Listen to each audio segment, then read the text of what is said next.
Kembali lagi di Speak After Lunch dan kita akan lanjutkan perbincangan terkait mengenai peran pengadaan barang dan jasa pemerintah dalam pemulihan ekonomi. Saya ke Pak Roni terlebih dahulu, Pak, terkait mengenai cara untuk menjaga independensi ini, Pak. Bagaimana untuk menjaga independensi proses pengadaan ini agar tidak rentan terhadap intervensi dari pihak luar nih, Pak? Terima kasih. Kembali lagi Bu Dewi saya sampaikan. Jadi menjaga independensi ini kan unsurnya ada aturannya, ada orangnya, ada kelembagaannya, ada proses pengadaan barang jasanya sendiri dan integritasnya orang. Regulasinya sudah kita sederhanakan nih. Dengan kondisi pandemi Covid, kondisi darurat ini, tadinya 7 prinsip pengadaan itu kan mulai dari efisien, efektif, adil, transparan, bersaing, terbuka, dan akuntabel. Kita potong hanya 3. Efektif, transparan, akuntabel, agar memudahkan, nggak harus tender, nggak harus memilih-milih, langsung beli barang dibutuhkan, harganya mahal juga nggak apa-apa. Itu aturannya sudah kita bikin yang untuk pengadaan dalam kondisi darurat. SDM-nya kita siapkan yang pejabat fungsional pengelola pengadaan. Jadi hanya orang tertentu yang punya sertifikat sebagai fungsional, diangkat sebagai fungsional, atau kalau tidak ada orang itu yang punya sertifikat keahlian yang dikeluarkan oleh KPP. Artinya orang itu dari sisi kompetensi sudah memenuhi. Lembaganya di bawah unit kerja pengadaan barang jasa. Tapi jangan lupa di lain orang-orang ini kan proses pengadaannya. Di atasnya ini ada pengguna anggaran, yaitu menteri, kepala lembaga, kepala daerah. Terus ada kuasa pengguna anggaran, ada PPK, sampai nanti kepada penyedianya. Sehingga membangun integritas di dalam proses pengadaan barang dan jasa, independensi ini harusnya independen semua nih, mulai dari atasannya sampai bawahnya. Tetapi tidak boleh kita menafikan bahwa masih ada pimpinan-pimpinan yang mendorong yang menang nanti ini ya. Nah, pada saat seperti itu kami latih teman-teman UKBBJ, teman-teman fungsional. Anda lebih baik meletakkan jabatan daripada Anda dipaksa untuk ikut melakukan tindakan koruptif dan pasti Anda akan terlibat di dalamnya. Tidak bisa berkata, pokoknya saya tidak ikut. Karena proses itu terjadi seperti tenggo, ada yang meminta, ada yang memberi, tidak bisa sendirian. Dan fakta yang terjadi saat ini yang tertangkap korupsi biasanya yang atasnya, ya kan? Kalau mereka ini akhirnya ikut terlibat, ya terlibat karena menikmati, diperintahkan, efek domino. Jadi independensi itu ada di mereka dan mereka boleh sebagai pokja pemilihan. Misalkan Mbak Linda, Bu Dewi, saya sebagai pokja, yang menang PTA kita serahkan kepada pejabat pembuat komitmen. Anda nggak boleh mempengaruhi saya. Kalau saya Pak Roni ganti B, terserah Anda, putusan saya ini. Secara aturan sistem sudah kita buat seperti itu, independensinya.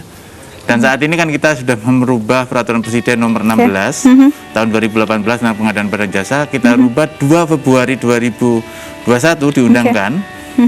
Itu peraturan presiden nomornya cantik 12 tahun 2021. Tentang perubahan atas peraturan presiden nomor 16 tahun 2018. Di situ masuk nanti 3 area untuk cipta kerja. Menggerakkan ekonomi, menambah tenaga kerja, terus kemudian membuka peluang usaha baru dan meningkatkan peran UMK dan produk dalam negeri. Yang terakhir, LKPP harus memastikan bahwa peraturan presidennya juga upaya untuk mencegah dan memberantas korupsi. Karena memang korupsi nomor 2 adalah di pengadaan barang dan jasa, nomor 1 suap. Tadi angka disebutkan besar, APBN kita 2.200 triliun. Untuk pengadaan barang jasa 52%, 1.200 triliun ada di sana PBJ. Tersebar. Itu kan semacam gula-gula saja. Kalau kita nyusun anggarannya nggak benar, merencanakannya nggak benar, jangan sampai LKPP memfasilitasi atau memproses barang yang tidak benar tapi caranya benar. Ini kan beda termnya. Rentan terhadap korupsi ya Pak. Rentan terhadap korupsi. Bu Linda, mungkin bisa dijelaskan juga langkah-langkah selanjutnya nih terkait yang akan dilakukan LKPP setelah perubahan dari Perpres yang mungkin tadi sudah dijelaskan oleh Pak Roni. Iya. Sebetulnya dengan berubahnya Perpres berarti aturan pelaksanaannya harus diubah. Ya, saat ini LKPP cukup banyak mempunyai aturan pelaksanaan dan kami mengklasterkannya jadi 8 klaster saat ini dan itu sedang kami susun bersama-sama. 8 klaster itu mudah-mudahan nanti akhir Maret katanya tuh harus segera selesai. April, ya Pak. April sudah harus selesai. Jadi kalau ditanya LKPP sekarang semuanya ngeroyok 8 perlem. 8 klaster tersebut. Jadi kami itu ada peraturan lembaga terkait pemilihan, terkait perencanaan, ya Pak, terkait SDM dan marketplace juga. Jadi ada 8 jumlah. Ada yang mau ditambahkan Pak? Boleh. Di dalam Perpres 12 2021 ini ada yang prinsip yaitu UMKM perannya meningkat batasnya 15 miliar. Terus kemudian penggunaan produk dalam negeri 40%, yang TKDN 40% dan BMP itu wajib dibeli. Jasa konstruksi yang tadinya terpisah saat ini sudah menjadi bagian di dalam perencanaan pemilihan di dalam Peraturan Presiden Nomor 12 2021. Sehingga bersama-sama teman-teman Kementerian PUPR tidak ada lagi seolah-olah LKPP itu ngurusin non konstruksi, yang satunya lagi yang konstruksi. Sekarang udah memang LKPP tugasnya adalah mengatur antara gampangnya pembeli dan penyedia. LKPP yang bikin aturannya, jangan sampai pembeli mengatur penyedia. Nah, ini udah kita sepakati dan udah keluar Presiden, berarti Presiden menyetujui bahwa jasa konstruksi pun ada dalam peraturan lembaga LKPP. Dan ini yang Bu Linda sampaikan, itu lampirannya sekitar nanti standar bidding dokumennya ada 57. Lampirannya standar bidding dokumen untuk jasa konstruksi, jasa konsultan konstruksi, jasa konsultan non konstruksi, jasa konstruksinya juga. Jadi memang kita sekarang berfokus di 8 klaster, mulai perencanaan, pemilihan, SDM, kelembagaan, e-marketplace, sampai kepada nanti pembinaan dari penyedia. Gitu. Jadi penyedia pun kami tugas membina, teman-teman kami punya Direktorat Iklim Usaha dan Kerjasama Internasional, dan kami juga punya Direktorat Hukum dan Penyelesaian Sanggah, itu deputinya. Jadi kalau struktur LKPP itu sebenarnya kalau bola bergulir, mulai dari Deputi Sama, Deputi PSK, pengembangan strategi dan kebijakan, Deputi 2 Monef dan pengembangan sistem pengadaan secara elektronik. Deputi 3 itu pengembangan pembinaan SDM, Deputi 4 Hukum dan Penyelesaian Sanggah.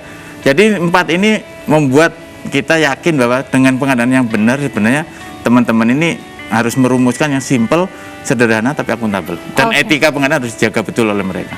Etika ya Pak ya, etika independensi dan juga integritas harus selalu dijaga ya. Oke, terakhir mungkin Ibu Linda terlebih dahulu ada mungkin pesan dan juga harapan yang ingin disampaikan Bu? Ya, mudah-mudahan dengan disusunnya nanti perlemnya jadi memang akan membuka peluang untuk UMKM dan kami UMK dan kami berharap UMK betul-betul memanfaatkan kesempatan ini, tidak usah merasa saya kayaknya nggak bisa deh karena harus bersaing dengan yang besar gitu. Jadi tadi Pak Roni juga sudah bilang dalam kondisi COVID segini juga uang mukanya bisa 100% sebetulnya. Karena lebih dipermudah ya Ibu lebih ya? Dipermudah. Karena jadi kita sedang tidak dalam keadaan yang ideal. Pak Roni silahkan singkat saja Pak. Terima kasih Bu Dewi. Singkatnya begini, aturannya sudah kita bikin, ayo kita implementasikan. Minta sekali lagi dalam acara ini, Speak Up After Lunch ini, Bapak Menteri, Bapak Gubernur, Bupati Wali perintahkan di jajaran pengadaan itu untuk melakukan peningkatan pembelian di UMKM dan produk dalam negeri. Sanksinya ada di undang-undang kalau mereka tidak membelikan produk dalam negeri kalau ada barangnya. Denda, administrasi, dan copotan jabatan. Dan UMKM lagi-lagi nggak hanya jualan barang ya Pak ya? Tadi UMKM tidak hanya jualan barang, kuliner, tidak hanya jualan fashion, tidak hanya kerajinan, ada konstruksi, ada penginapan, ada transportasi. Macam-macam dan ada e-katalognya, jadi bisa dilihat semuanya pakai digital.